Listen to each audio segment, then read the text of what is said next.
Bonjour, je m'appelle Robert Secchi.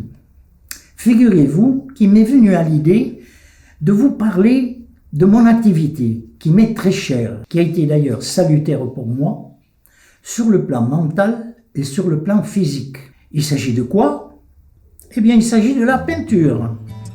Je pratique cette occupation depuis mon plus jeune âge, influencé par une famille florentine qui a travaillé les arts plastiques depuis plusieurs générations. Je vous dirais que je n'ai jamais été un intellectuel, mais bizarrement, j'ai découvert, grâce à cette occupation, quelques connaissances de culture générale. Et Dieu sait si j'en avais besoin. Aujourd'hui, je vous invite à découvrir avec moi un endroit agréable et chargé d'histoire.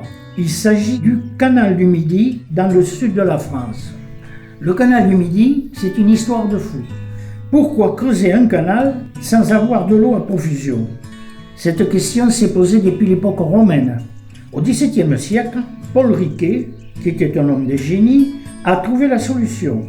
Capter les eaux et les rivières de la montagne Noire toutes proches, faire descendre l'eau par l'intermédiaire d'une rigole jusqu'au seuil de Nord-Rouge qui culmine à 191 mètres d'altitude. De là, un canal alimenté par cette fameuse rigole s'écoulera par deux pentes, l'une vers la Méditerranée et l'autre vers Toulouse où le fleuve la Garonne prendra le relais jusqu'à l'Atlantique. Paul Riquet est très riche. Il est contrôleur des impôts sur le sel, appelé la gabelle. Il parle de son projet à Colbert, ministre des Finances, et celui-ci est convaincu car Paul Riquet exécute son projet de rigole à ses frais, laissés et concluants. Louis XIV, initiateur du château de Versailles, donne l'ordre des travaux qui commencent en 1667 et finissent en 1681.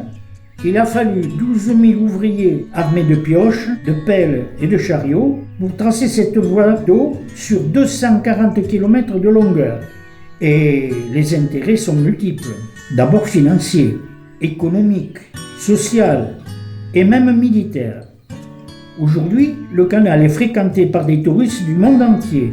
Vous allez me dire, mais que vient faire l'histoire, cette promenade et votre peinture? Eh bien, je vous réponds simplement ceci. Dans la nature, on voit, on entend, on sent. Et le déroulement de l'activité humaine, c'est-à-dire de l'histoire, est aussi génératrice de sensations. La conjugaison de cet ensemble est créatrice d'images et de couleurs. Il est possible alors de les transcrire soit sur une toile ou bien un papier. Nous transmettons ainsi un message de gaieté, de tristesse ou de tragédie, à la condition bien sûr de savoir s'exprimer, d'avoir un minimum de technicité et surtout, mais alors surtout de sensibilité.